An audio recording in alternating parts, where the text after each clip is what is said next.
하나님의 기뻐하심으로 금요 기도회로 다시 뜻을 정한 여러분의 모든 심령들마다 하나님의 풍성한 은혜와 성령의 역사가 함께 하시기를 축복합니다. 말씀의 제목 같이 나누겠습니다. 무엇이 나의 보배인가? 무엇이 나의 보배인가? 아멘. 오늘 다시 여러분의 신앙과 믿음을 주님 앞에 견고히 세우셔서 승리하는 신앙과 믿음이 되시길 축복합니다. 아까 제 아내랑 나오면서 막 눈이 막 비랑 섞여서 막 내려와서 그런 이야기를 잠깐 했어요. 어렸을 때는 명절이 참 좋다는 생각을 했어요.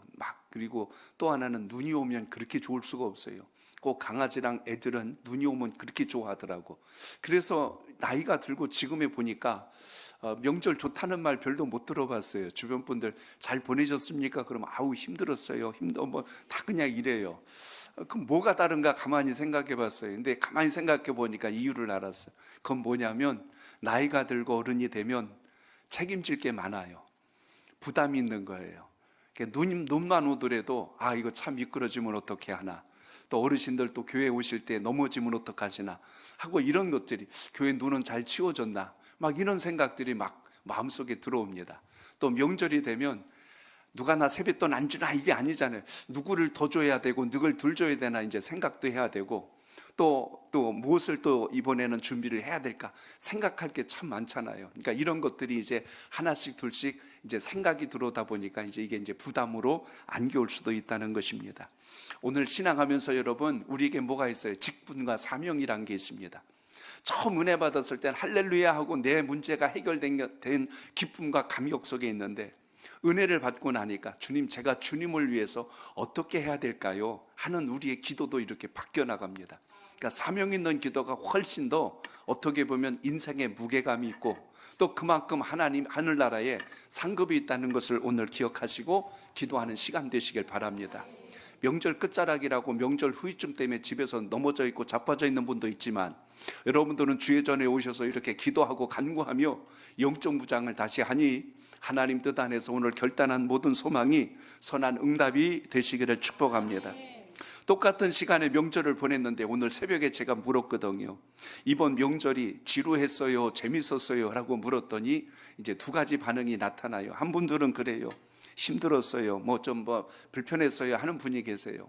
근데 그걸 가만히 놓고 생각하면 힘든 이유는 굉장히 바쁘게 움직이신 거예요. 음식도 하고 여기저기 만나고 신경 써야 될 때도 있고, 그러니까 열심히 분주하게 잘 보내신 겁니다. 또 어떤 분들은 지루했어요 라고 하는 분들 계세요. 시간이 안 가요 하는 분도 계세요. 가만히 생각해 보니까 그분들은 그냥 편하게 잘 쉰 거니까 명절 잘 보내신 거라고 생각합니다. 아까 점심 때 우리 꽃꽂이 팀하고 식사를 했어요. 근데 꽃꽂이 팀에서 우리 고희정 권사님이 그런 이야기를 하는 거예요. 명절 때 사위하고 또 며느리하고 제일 듣기 싫은 말이 있대요. 그래서 무슨 이야기를 해줘가지고 제가 그게 자료로 해서 찾아봤어요. 결혼정보회사에서 실제로 앙케이트 설문조사를 했더만 보니까, 그게 무슨 조사를 했냐면 기혼 남자 556명을 대상으로 질문을 했어요. 남성들하고 여성들한테 물어봤는데 명절 때 제일 시댁이나 처가에 가서 듣기 싫은 말, 그래서 사위에게 제일 듣기 싫은 말 1위로 나온 게 있어요. 쭉 있는데 그 중에 1위 프로테지가 32.4%로 제일 많이 나왔어요. 무슨 말이냐면 자고 가라, 그 말이 제일 부담된대. 다른 것도 많이 있는데 그게 제일 부담이 된대요.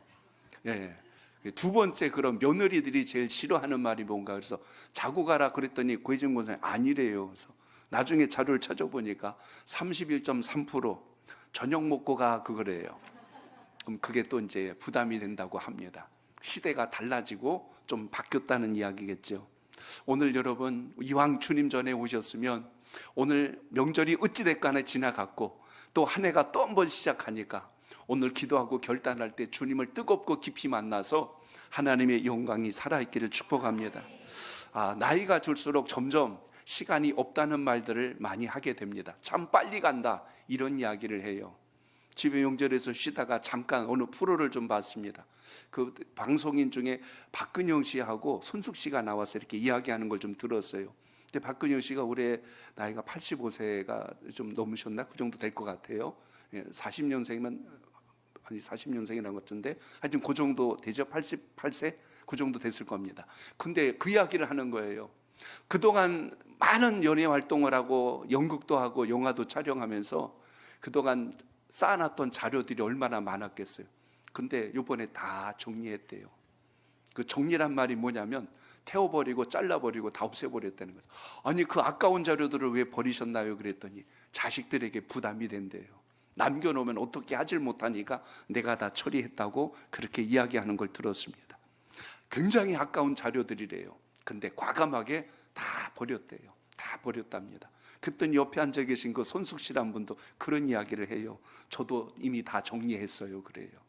나이가 들면 내 주변에 뭐가 자꾸 이렇게 있는 게 이제는 누군가에게 짐이 될 수밖에 없는, 나에겐 소중한 추억이 되고 자료가 되는데 누군가에겐 짐이 된다. 그래서 짐을 지면 안 된다 하면서 이렇게 정리해 나갑니다.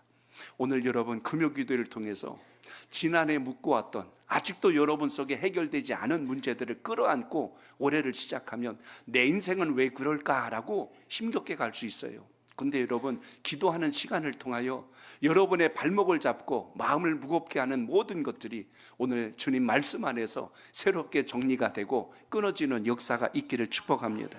삶의 가치는 오늘을 우리가 어떻게 살고 어떻게 보내느냐에 따라서 인생의 방향과 모든 것이 결정되고 달라질 수 있습니다. 오늘 33장 이사야서 말씀 속에는 하나님이 은혜를 구하는 기도가 담겨 있어요. 그래서 오늘 말씀의 2절도 참 귀한데 마지막 6절도 귀합니다. 그래서 오늘 이 말씀들을 중심으로 해서 올 한 해는 여러분 무엇이 여러분의 인생의 보배로 삼는 것이 옳은가, 오늘 이것을 다시 정리하면서 기도로 시작하는 은혜가 있기를 바랍니다.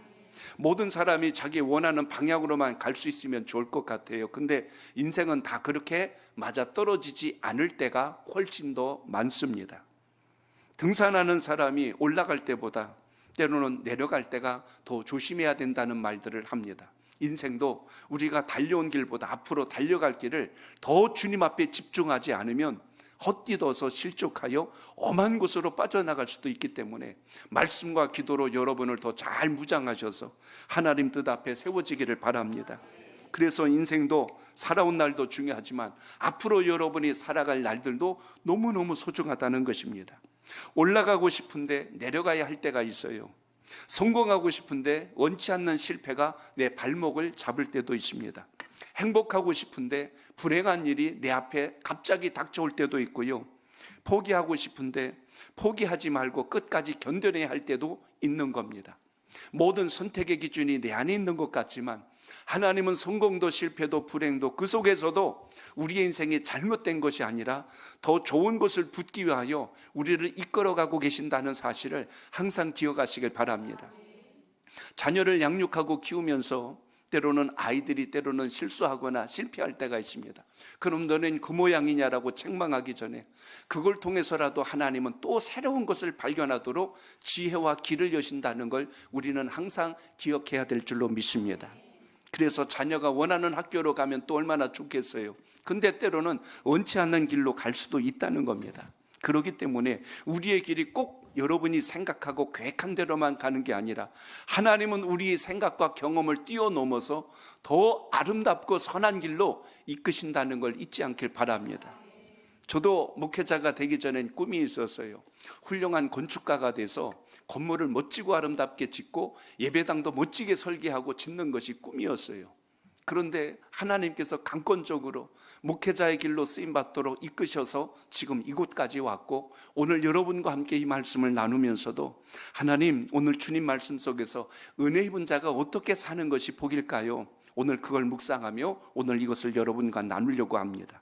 오늘 본문의 배경을 좀 설명해 드릴 것 같아요. 이사야 선지자가 하나님의 말씀을 전할 당시는 아수르란 나라가 가장 강한 민족이었습니다. 그래서 아수르가 당시 이 남유다를 포함하여 모든 주변 나라들을 거의 압제하고 강국으로 들어서 있을 때인데요. 오늘 여기 지금 33장의 기도는 지금 히스기야의 기도의 연장선 속에 있습니다. 당시 아수르가 북이스라엘을 멸망시키고 이제 남유다를 상당히 괴롭히는 민족이었습니다. 그런데 이런 상황 속에서 이 히스기야의 아버지 부친이었던 왕이 있죠. 아스 왕 때인데 그때 아스 왕이 아수르와 화친을 맺었어요. 그래서 속국이 되어서 많은 식량과 여러 가지를 상납하면서 나라를 침공하지 말아달라고 협상을 했습니다. 그런데 아수르가 처음에는 그렇게 한다고 했다가 이걸 이제 뒤집기 시작을 하죠. 계속해서 끝까지 더 힘들고 어렵게 하니까 그런 내용들이 오늘 1절에 속해 있는 겁니다. 다 이미 합의돼서 잘 선대해 줄 줄 알았는데 전혀 그렇지 않고 배신을 하고 또다시 압제하고 침략하고 어렵게 하는 겁니다. 히스기야 왕 때도 마찬가지예요. 아버지 때와 같이 하면 안 되겠다 싶어서 이제 모든 것을 단절합니다. 그렇게 하지 않아야지 하는 마음을 갖게 되는데 우선은 그 아수르의 비위를 건들지 않으려고 식량을 많이 또한 제공을 하고 그렇게 해서 버텨내려고 했습니다. 그런데 조공을 바쳐도 이 나라가 마음을 돌이키지 않고 여전히 공격하고 압제하면서 우리가 기억하는 바대로 당시 아수르의 왕이었던 사네립이 18만 5천을 이끌고 완전히 예루살렘을 에워싸 버렸어요. 완전히 이제는 궁지에 몰아서 진멸시키려고 하는 겁니다. 히스기야가 조공도 바쳐보고 아부도 해보고 별 방법을 다 해봤는데 들어먹질 않고 결국은 뒤통수를 치죠. 오늘 말씀처럼 이제 학대가 시작이 되고 압제가 시작되자 히스기야의 이제 방법은 하나밖에 없어요. 이제는 어느 나라를 의지할 것도 아니라 오직 여호와 하나님만 내가 바라보리라. 그래서 히스기야가 뭘 시작하냐면 하나님께 전심으로 기도하는 역사가 시작이 되는데 오늘 2절에 보시면 아주 중요한 기도 제목이 하나 나옵니다. 자, 여러분 우리 2절을 같이 보세요. 시작. 여호와여 우리에게 은혜를 베푸소서. 우리가 주를 앙망하오니 주는 아침마다 우리의 팔이 되시며 환난 때에 우리의 구원이 되소서. 아멘. 여기 보면 여호와여 우리에게 은혜를 베푸소서 이렇게 기도가 시작이 됩니다. 여호와여 환난 때 우리를 구원하소서. 은혜란 단어가 나오고 구원이란 단어가 나옵니다. 우리 신앙에 있어서 절대적으로 필요한 가장 두 가지가 있다면 하나님의 은혜, 또 하나가 있다면 하나님의 전적인 구원, 이것이 우리의 기도 속에 날마다 살아있기를 바랍니다. 기도라고 하는 것은 단순히 절박한 상황에서 벗어나려고 하는 몸부림이 아니라 모든 것에 전능하신 하나님을 신뢰하고 하나님이 역사하실 것을 끝까지 믿고 의지할 수 있는 그 중심에서 출발하는 게 기도라는 것을 잊지 않길 바랍니다. 내 눈앞에 닥쳐있는 어려움만 피하면 되는 게 기도가 아니라 이것조차도 하나님께서 역사하셔서 앞으로 어떤 시련이 와도 능히 이기게 하시는 분이 우리 주님이라는 것을 신뢰할 수 있는 은혜, 이것이 여러분의 기도 속에 있길 바랍니다. 힘들고 어렵고 그리고 고통스러울 때 기도는 그 상황을 이기게 할 뿐만 아니라 하나님이 여러분과 함께 한다는 분명한 증거가 되기 때문에 오늘 이 금요 기도회를 통해서도 주님을 뜨겁고 깊이 만나는 역사가 있기를 바랍니다. 미국의 여론조사기관에서 이제 이렇게 미국 역대 대통령 가운데 가장 존경받는 대통령을 뽑았어요. 그 중에 두 사람이 제일 높게 프로테지가 나옵니다. 한 사람은 조지 워싱턴, 미국을 이제 처음 나라를 일으켜 세운 대통령이죠. 초대 대통령. 그리고 16대 대통령이었던 에브라임 링컨을 꼽습니다. 가장 존경하고 가장 덕망 있는 그 대통령으로 기억을 합니다. 그런데 그 16대 대통령인 링컨에 관한 유명한 일화가 있습니다. 아마 이 이야기는 들어보신 분들이 많이 계실 거예요. 얼마나 믿음이 신실했냐면 나라를 이끌어갈 때 항상 링컨에게 있어서 따라다니는 것은 기도하는 대통령이었다는 것입니다. 미국의 유명한 배우였던 토마스 에드워즈 머덕이라는 배우가 있는데 한 번은 대통령의 초청을 받아서 대통령 숙소에서 머물 때 있었던 이야기입니다. 남북전쟁이 한창 진행되고 있던 터라 굉장히 링컨이 고심하고 있었을 때입니다. 그런 터에 이제 함께 하루 그날 쉬고 있는데 저녁 늦지막해 이제 다 취침에 들 시간인데 어디서 기도 소리가 막 들리더래요.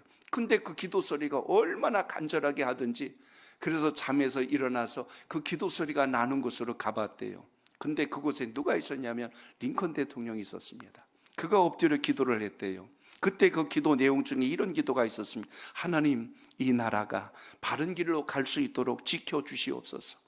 이 민족이 바른 길로 갈 수 있도록 지켜주시옵소서. 그 기도를 하며 그 야심한 밤에 하나님께 매달려 기도했다는 것입니다. 그걸 보면서 깨달았대요. 미국은 망하지 않는다. 이 나라는 망하지 않는다. 저렇게 기도하는 대통령이 있으니 나라는 무너지지 않는다 하는 것을 마음에 담고 후대에 그 이야기를 전했다는 이야기가 있습니다. 오늘 이 시간 여러분, 우리 민족이 이 어려운 위기 속에서도 이렇게 버텨내고 견딜 수 있는 힘이 있다면 지금 이 순간에도 기도하는 하나님의 백성들이, 기도하는 하나님의 사람들이 있다는 걸 잊지 않길 바랍니다. 여러분이 기도하시고 간구하시기에 나라는 사람이 지키는 것이 아니라 여호와 하나님께서 지키시고 보호하심을 잊지 않길 바랍니다. 지금 우리나라의 상황을 보세요. 대통령이 지금 구치소에 가 있는 상황이 됐고, 또 이 탄핵이라는 것을 얼마나 귀에 딱지가 비기도록 우리가 들어왔지 않습니까? 이 모든 것이 정부의 잘못만으로 몰아쳤던 것이 이제 모든 것이 또 드러나잖아요. 모든 장관들이, 모든 행정기관들이 지금 송두리째 무너져 있는 이 상황의 모든 것들을 이제 다 드러나 버렸어요. 누구 한 사람의 문제가 아니라 이건 지금 빨리 여야가 합의를 해서 수습하지 않으면 안 될 일인데, 상대를 죽이면 내가 산다는 논리로 가면 이건 정말 건강한 정치가 아니죠. 정말 수준 이하의 정치일 수밖에 없는 겁니다. 그래서 우리가 더 여러분 나라와 민족을 위해서 기도할 이유가 여기에 있는 겁니다. 더 정부가 바르게 서고 행정기관의 모든 기관장들이 제자리에 있어야 되는데 지금 다 공석이잖아요. 왜 이런 사태가 벌어집니까? 일을 시작하기도 전에 무조건 세워지면 탄핵하는 이런 상황들을 만들어내는 이 결과가 정부를 마비시켜버리고 이런 악순환의 반복이 되돌아올 수밖에 없는 이 상황을 우리가 그대로 볼 수가 없는 거죠. 그래서 여러분, 민족을 놓고 정말 기도해야 되는 것은 바른 지도자로, 또 모든 이 어그러진 제도와 절차들이 제자리를 잡을 수 있도록 우리 같이 기도할 수 있기를 축복합니다. 그러지 않으면 이 땅은 계속 이념 논쟁으로 끝나지 않아요. 새로운 정부가 또 들어서면 똑같은 것 되풀이합니다. 바뀌어야 될 게 지금 한두 가지가 아닙니다. 이런 것을 생각하면서 오늘 주의 말씀을 보며 우리가 정말 붙들어야 될 보배가 무엇인가? 오늘 그 답이 오늘 6절 안에 있는데요, 6절을 먼저 읽고 오늘 말씀을 들어갑니다. 자, 여러분 6절 보세요. 시작. 내 시대에 평안함이 있으며 구원과 지혜와 지식이 풍성할 것이니 여호와를 경외함이 내 보배니라. 아멘. 오늘 이 6절을 꼭 여러분 기억하시길 바랍니다. 여호와를 경외함이 내 보배라고 했는데 오늘 이것이 왜 보배인가를 오늘 말씀에서 살피셔야 합니다. 자, 오늘 여기 말씀합니다. 여호와를 경외하는 것이 너의 보배라고 했는데, 그럼 보배가 뭘까? 보배란 단어를 보니까 귀하고 소중한 물건을 우리가 보배라고 이야기합니다. 사람마다 자기가 아끼는 물건이 다 달라요. 그건 돈으로 따질 수 없는 가치의 문제이기 때문에 그렇습니다. 통상적으로 유대인들은 보물이나 아니면 어떤 향유라든지 어떤 이런 특정 물건에 대해서 굉장히 가치를 높게 평가를 했죠. 강원도 오죽헌에 가면 거기 화폐박물관이 있습니다. 거기 가보면 전 세계 화폐들을 다 모아다가 이렇게 전시를 해놨어요. 근데 우리나라의 화폐 시작을 이렇게 보면 물물 교환으로 시작했는데, 그때 당시 돈의 가치처럼 크게 매겼던 것이 하나 있어요. 소금이었어요.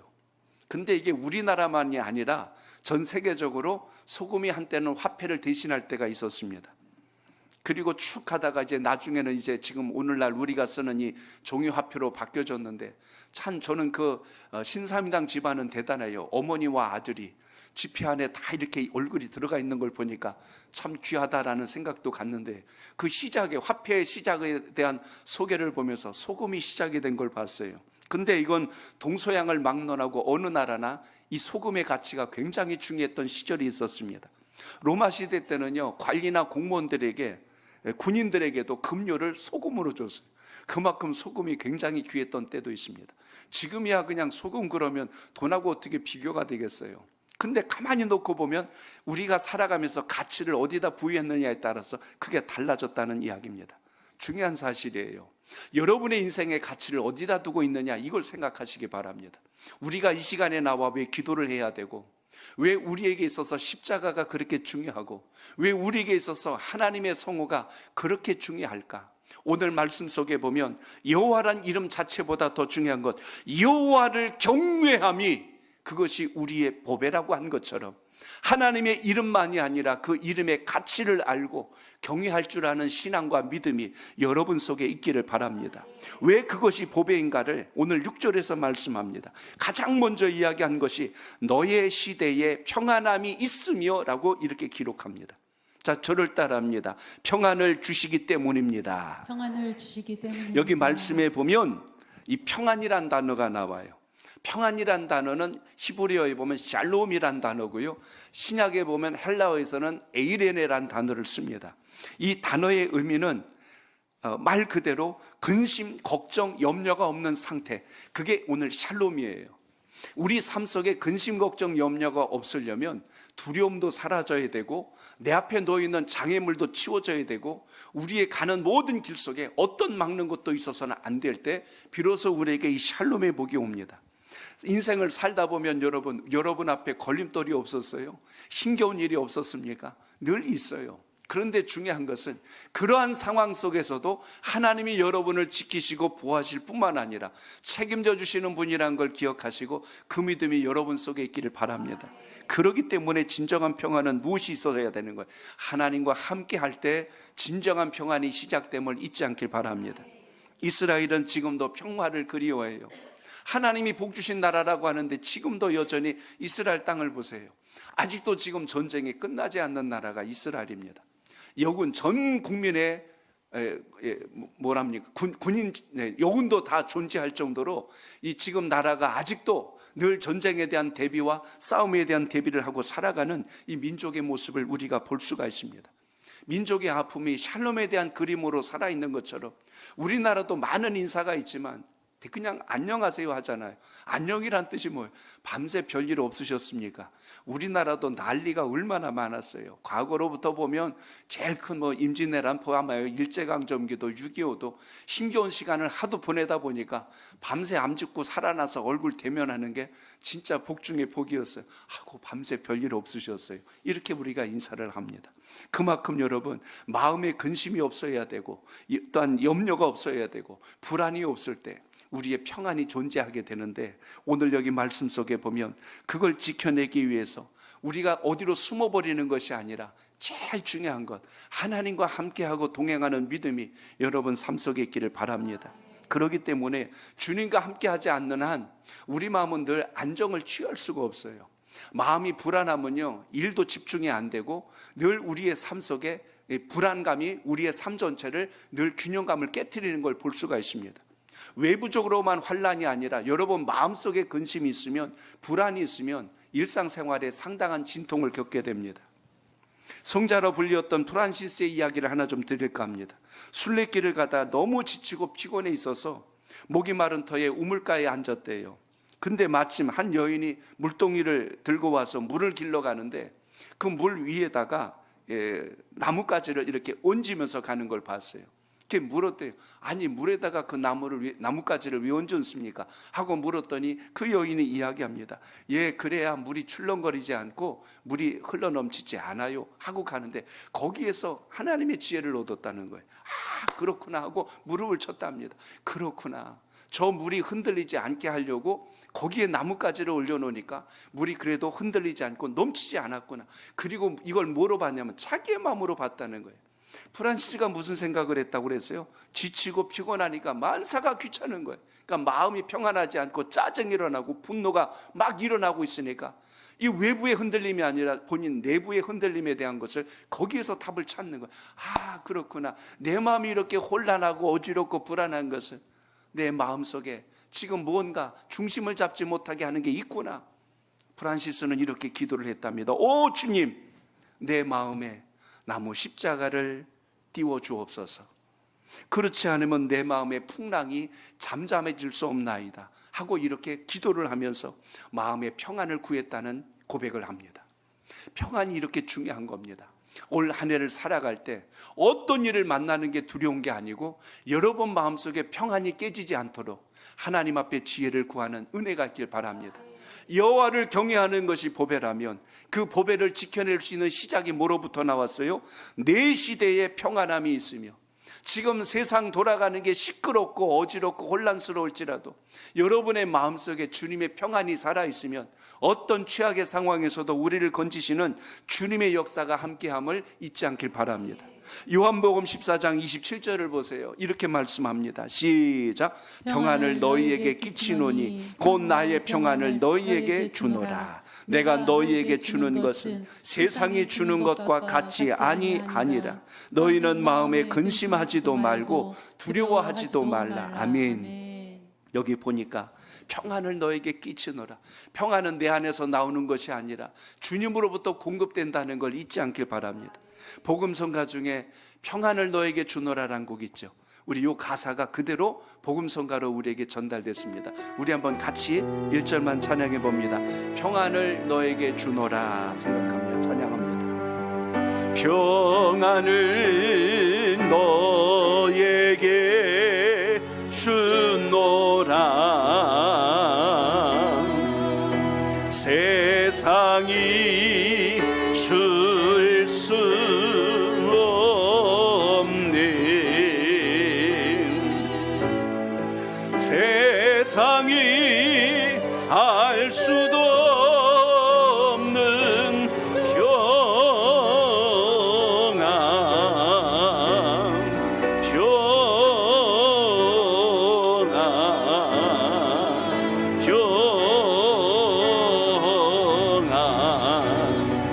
평안을 내게 주노라. 아멘. 오늘 기도 중에 주님의 이 평안을 가지고 한 해를 결단하고 출발하는 여러분의 믿음이 되시길 바랍니다. 우리가 사는 인생은 내일을 누구도 예측할 수 없는 시대 속에 살아갑니다.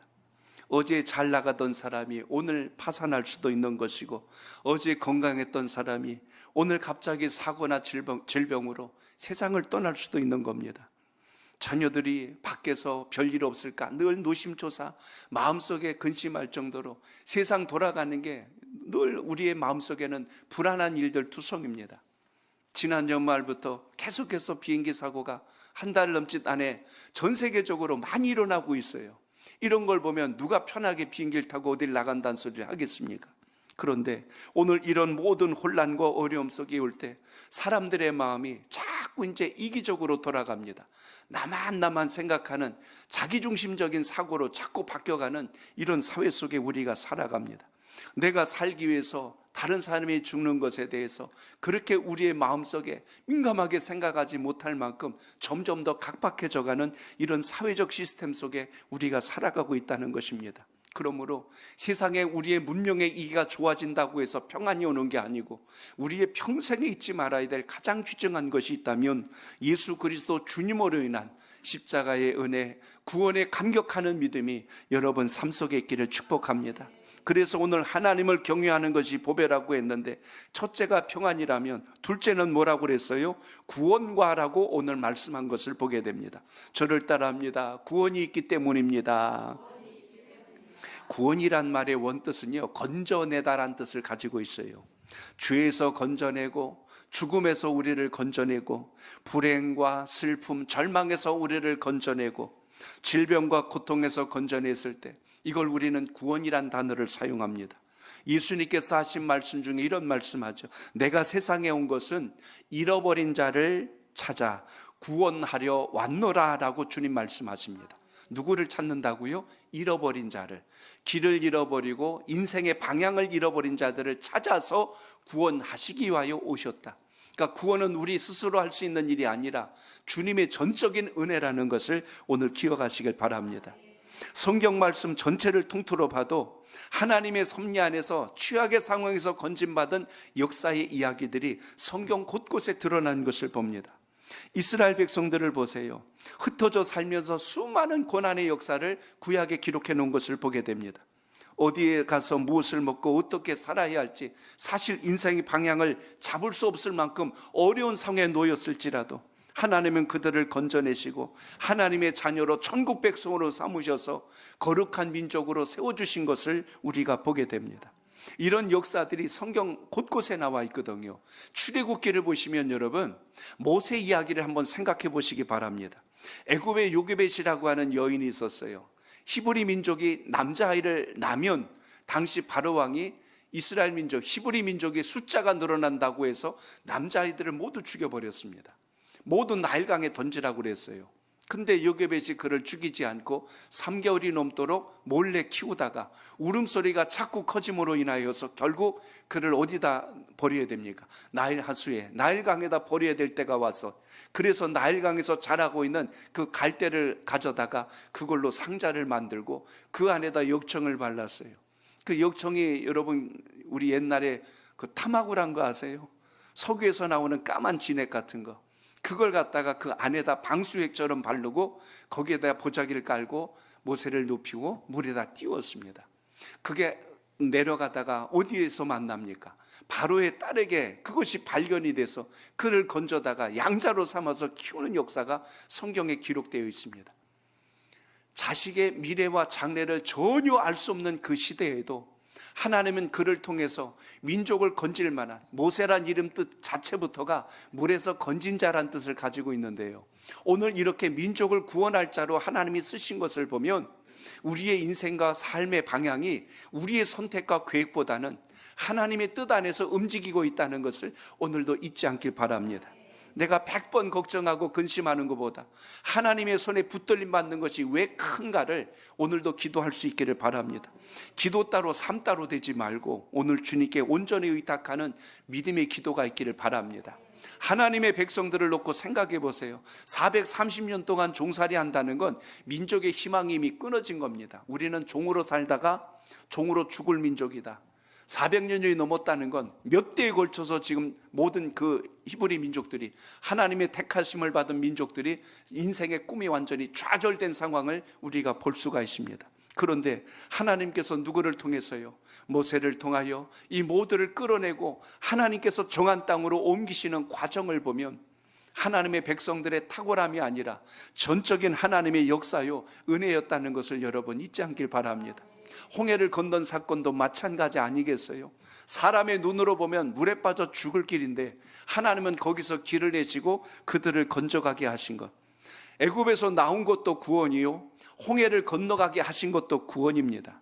사막 땅에 물 한 방울 없는 그곳에서 반석에서 물이 솟구칠 수 있도록 역사하신 것도 하나님이 목말라 죽을 백성들을 죽지 않도록 역사하신 은혜 중에 은혜를 기억하시길 바랍니다. 먹을 것이 없는 척박한 땅에서 그들이 농사한 것도 아닌데 매일 아침 새벽마다 만나를 내려 보내주시고 그걸 먹음으로 인하여 그들의 양식이 떨어지지 않도록 역사하신 하나님의 섭리는 이스라엘 백성들만의 이야기가 아니고 오늘 이 시대를 살고 있는 하나님의 자녀 주의 백성들에게도 동일하게 적용되는 은혜임을 잊지 않길 바랍니다.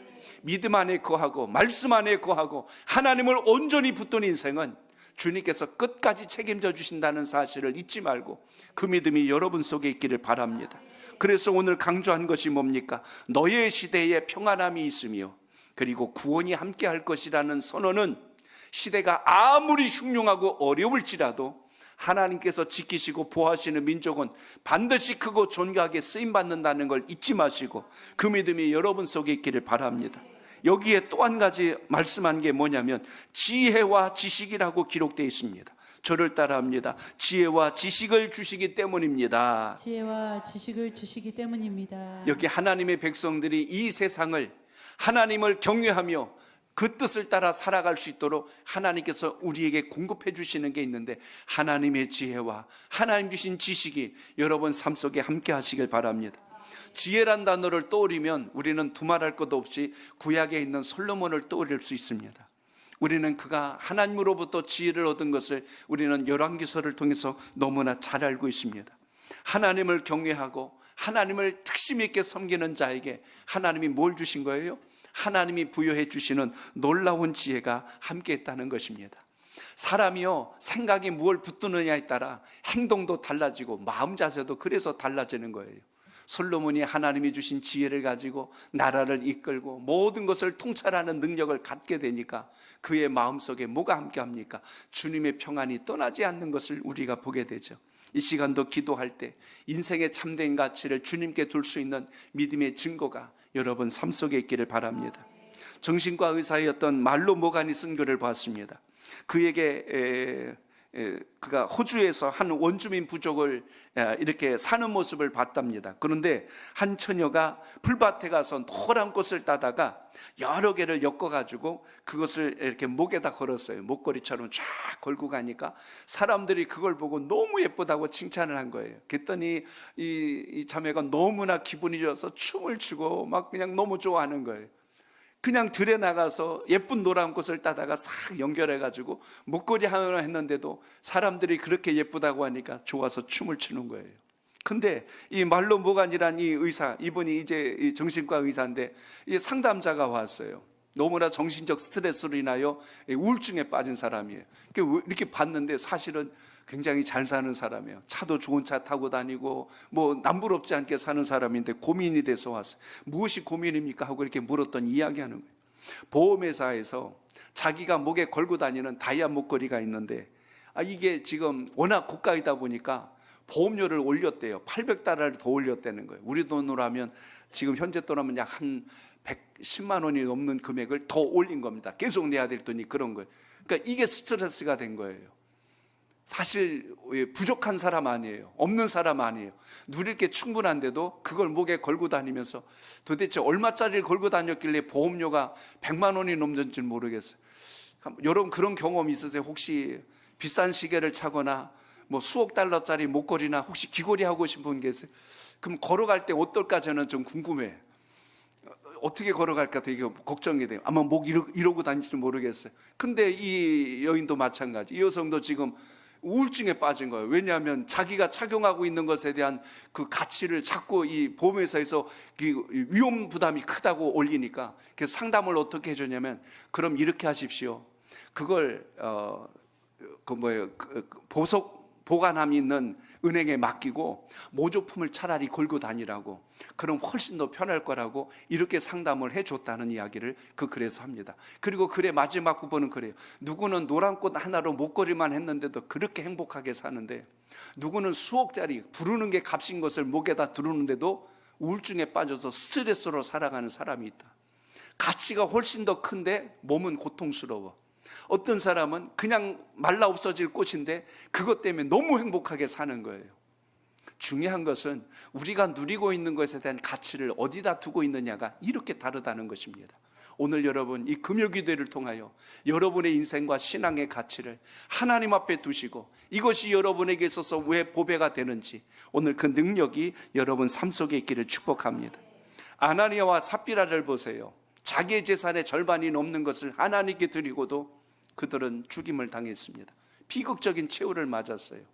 하나님께 드렸으면 기쁨이 되어야 되는데 그들의 마음속에 근심이 됐어요. 이거 하지 말고 우리 밥만 드립시다 하고 마음속에 근심이 들어왔어요. 염려가 들어왔고 욕심이 들어오는 바람에 결국 하나님께 헌신하는 모습이 주님의 영광을 가리는 모습으로 뒤바꿈되어서 오히려 비극적인 최후를 맞습니다. 오늘 우리의 삶 속에 정말 하나님이 주신 은혜를 생각한다면 평안함이 무너지면 안 되고 구원에 대한 감격이 있어야 되고 하나님께서 주신 지혜와 지식을 가지고 믿음의 자리에서 아름답게 세워지는 여러분의 신앙과 믿음 되시길 바랍니다. 그래서 특별히 여러분 우리나라 민족 위해서도 많이 기도할 수 있기를 바랍니다. 민족의 가치를 잘못 알면 당리당략에 빠져서 이념 논쟁에 빠져서 나라를 쑥대밭으로 만듭니다. 그래서 나라가 바른 길로 갈 수 있도록 우리가 정말 바른 분별력을 갖고 나라를 위해서 기도할 수 있는 은혜가 있기를 바랍니다. 시편 144편 15절에 보니까요, 거기 이렇게 말씀을 합니다. 우리 같이 읽습니다. 시작. 이러한 백성은 복이 있나니 여호와를 자기 하나님으로 삼은 백성은 복이 있도다. 아멘. 서두에 말씀드린 대로 우리나라가 그래도 복이 있는 것은 하나님의 은혜로 우리 민족이 여기까지 왔다는 것을 여러분 잊지 않길 바랍니다. 예수님이 오신 전후가 BC 그리고 AD로 나눈다면 우리 민족의 전환점을 가만히 놓고 한번 생각해 보세요. 이 땅에 복음이 들어옴으로 우리나라가 얼마나 많은 것이 변화되었는가를 생각해 보십시오. 병원이 생기고 학교가 생기고 문명률이 깨지고 우리의 삶의 질이 완전히 바뀌어지고 남녀 차별에 대한 모든 신분의 변화가 일어난 모든 근본이 복음이 들어옴으로부터 시작되었을 뿐만 아니라 지금 우리 민족의 수많은 위태로운 어려운 상황 속에서도 하나님의 지키심과 보호하심이 있다면 우리가 막연하게 하나님이 당연히 지켜주시겠지가 아니라 오늘도 기도하는 백성들의 간구와 하나님과 동행하는 백성들의 구함이 있기에 이 땅이 견제하고 주의 영광을 이룬다는 것을 잊지 않길 바랍니다. 말씀을 준비하며 또 한 가지 구절을 찾아봤어요. 시편 145편 18절로 19절, 오늘 본문과 연계되어 있는데 한번 같이 읽어봅니다. 시작. 여호와께서는 자기에게 간구하는 모든 자, 곧 진실하게 간구하는 모든 자에게 가까이 하시는도다. 그는 자기를 경외하는 자들의 소원을 이루시며 또 그들의 부르짖음을 들으사 구원하시리로다. 아멘. 시편 필사를 하고 계신데요, 지금 읽는 말씀들을 쓰실 때 한 번 더 잘 생각해 보세요. 여호와께서는 자기에게 간구하는 모든 자, 곧 진실하게 간구하는 자를 가까이 하신대요. 자기를 경외하는 자, 하나님을 경외하는 자들의 소원을 이루어 주신대요. 그리고 그 부르짖음을 들어주셔서 구원을 이루신다고 말씀합니다. 하나님을 찾아 간구하고 경외하고 그리고 부르짖는 자, 오늘 그를 통하여 역사하시는 하나님의 은혜가 여러분의 믿음 속에 살아있기를 축복합니다. 교회라고 하는 것은 기도가 있고 찬송이 있고 또 예배가 있고 감사가 있으며 감격과 봉사와 헌신이 있는 것, 이것이 교회 공동체의 모습입니다. 내가 기도하고 부르짖는 이곳에서 오늘 본문의 말씀처럼 하나님의 정의가 회복되고 공의가 회복될 수 있는 역사의 시작이 된다는 걸 믿고 오늘도 여러분 기도하시길 바랍니다. 주의 이름으로 선을 행하는 그곳에 하나님의 영광이 함께 하시겠다고 말씀했어요. 그래서 오늘 6절의 말씀처럼 뭐라고 합니까? 내 시대에 평안함이 있으며 구원과 지혜와 지식이 풍성할 것이니 여호와를 경외함이 내 보배니라.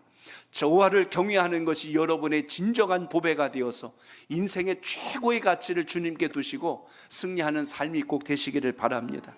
시대가 혼탁하고 어지러울수록 하나님은 우리의 마음속에 평안이 깨지지 않도록 우리에게 구원에 감격하는 신앙, 하나님 주신 지혜와 명철을 가지고 이기는 신앙을 주신다는 걸 잊지 마시고 이 믿음 속에서 승리하는 여러분의 간구가 살아있기를 축복합니다.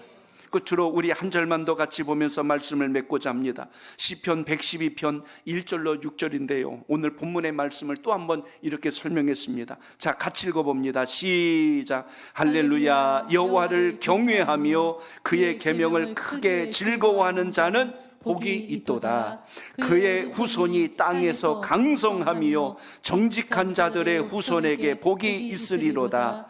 부와 재물이 그의 집에 있으며 그의 공의가 영구히 서 있으리로다. 정직한 자들에게는 흑암 중에 빛이 일어나나니 그는 자비롭고 긍휼이 많으며 의로운 이로다. 은혜를 베풀며 구워주는 자는 잘 되리니 그 일을 정의로 행하리로다. 그는 영원히 흔들리지 아니하며 의인은 영원히 기억되리로다. 아멘. 오늘 말씀처럼 하나님의 평안이, 하나님의 구원이, 하나님의 지혜와 지식이 풍성하는 역사가 오늘 기도하는 여러분의 간구 속에 살아있기를 축복합니다. 인생의 최고의 가치가 오늘 여호와를 경외하는 것에 있다면 여러분의 진정한 보화가 바로 그 보배가 주님을 경외하는 것 속에 있다는 걸 잊지 마시고 오늘 말씀 속에서 승리하는 여러분의 기도가 있기를 축복합니다.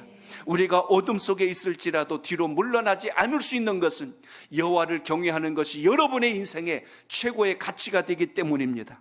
절망에 빠져 있을지라도 침륜에 빠지지 않는 이유가 있다면 여호와를 경외하는 믿음이 여러분 속에 있기 때문에 가능하다는 걸 기억하시길 바랍니다.